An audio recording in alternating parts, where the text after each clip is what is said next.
គ្រាន់តែមានសង្សារច្រើនមានស្រីច្រើនសោះម៉ែខ្ញុំដេញចេញប្រទេសដែរអូយកប់សេរីរីរីចំថ្ងៃនេះដល់ខែសុយទេមករកអញសូវវិញរត់ដងទេមើលឯងឲ្យទៅពីទៅញ៉ៃស្រីហើយឥឡូវស្កាត់ឲ្យឈឹងមើលទេទៅវាមើលមានតែសាច់ញាតិឯងតែណាហើយដល់ដំណាក់កាលនេះហើយ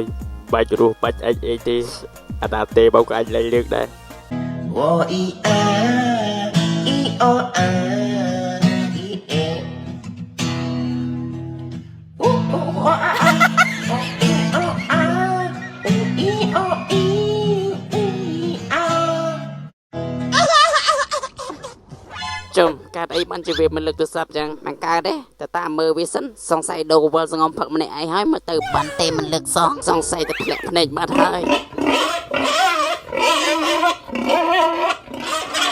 លីហើយពុកម៉ាធ្លាប់ផឹកស៊ីជាមួយគ្នារាល់ថ្ងៃលីហើយពុកម៉ែអេអាសុយឯងធ្វើអីហ្នឹងឯងឲ្យចំណីត្រីមែនអូឯងកំពុងឲ្យចំណីត្រីមែនអូទេឈប់សិនកុំអាសិនឈប់ស្ដាប់តាក់អញចំត្រីទៀតនេះឈប់សិនអញចង់និយាយថាមកខ្វះកន្លែងទេណាអញមិនឲ្យចំណីត្រីទេឯងកុំមកមិនឲ្យចំណីត្រីយ៉ាងម៉េចបើឃើញតែក្បាលប៉ឹមនឹងស្អីចេញមកត្រីស៊ីអស់ហើយមិនដឹងស្រះអញចំសិតផ្ទួហ្នឹងតែបើឯងធ្វើអញ្ចឹងចាំមើលស្អីមកដឹងមកវាយហើយក៏ហួយក៏ឈប់ស្រឡាញ់ឲ្យទៀតដែរអញមិនមកជួសអាចទេឈប់ធ្វើអញ្ចឹងឯងកុំមកបោកអញបើឯងមិនឲ្យចំណីត្រីតែឯងមកធ្វើអីវិញអញកំពុងតែខូចចិត្តចង់មកសម្លាប់ខ្លួនពីថាអញមកជួសអាចអេគ្រាន់តែអញថាឲ្យតិចតួចមកធ្វើអីណាអន់ចិត្តអានេះចង់បានថាមិនច្រឡំគេមែនមិនហើយអន់ចិត្តមិនបានជួអាចទេវាស្រែមកកណើចាំអញនាំទៅតោះងើបបត់ទៅមើល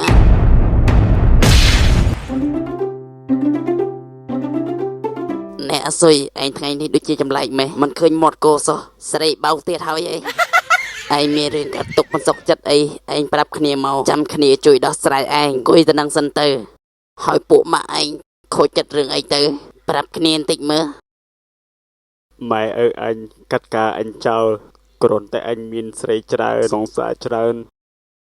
ដេញអញចេញប្រទេសដែរម៉ែឯងកាត់ការឯងចុះអញអត់មានសាច់ញាតិទេអីសាច់ញាតិមានច្រើនតែគ្នាអត់ដឹងទៅនៅខាងណាសាច់ញាតិឯងច្រើនសាច់ញាតិខាងណាខ្លះគ្នាមានសាច់ញាតិច្រើនមានសាច់ខាងអ៊ីសាច់ខាងអ៊ំនិងសាច់ខាងឯងហើយឥឡូវឯងចង់ទៅនៅសាច់ខាងណាអញចង់ទៅនៅសាច់ខាងអ៊ំអីឯងទៅនៅខាងអ៊ំថោកអានេះថោកបិចសាច់ញាតិអញសោះនឹងអ៊ំអញតើនេះអូចប់អត់ឥឡូវឯងគិតក្នុងចិត្តឯងមើលឯងគិតមើលសាច់អ៊ំសុំអត់កើតទេចុះបើអញទៅនៅសាច់ខាងអ៊ីវិញឯងបាច់ទៅទេនៅសាច់ខាងអ៊ីយ៉ាប់ណាយ៉ាប់មិនទៅឥឡូវអញគិតក្នុងចិត្តឯងមើលឯងគិតមើលសាច់ខាងអ៊ំវិថាថោសាច់ខាងអ៊ីវិថាចាប់សាច់ខាងអ៊ីស៊ីកើតទេចុះអញទៅនៅសាច់ខាងឯងវិញបើបានទៅនៅសាច់ខាងឯងល្អឲ្យតែមានកម្លាំងរស់ស្រួលទៀតចាំមែនបងប្អូនជួយពិចារណាមើលតើខ្ញុំគួរទៅនៅខាងណាទៀតល្អមានតែសាច់ខាងឯងទេឲ្យតែមានកម្លាំងរស់ស្រួលហើយ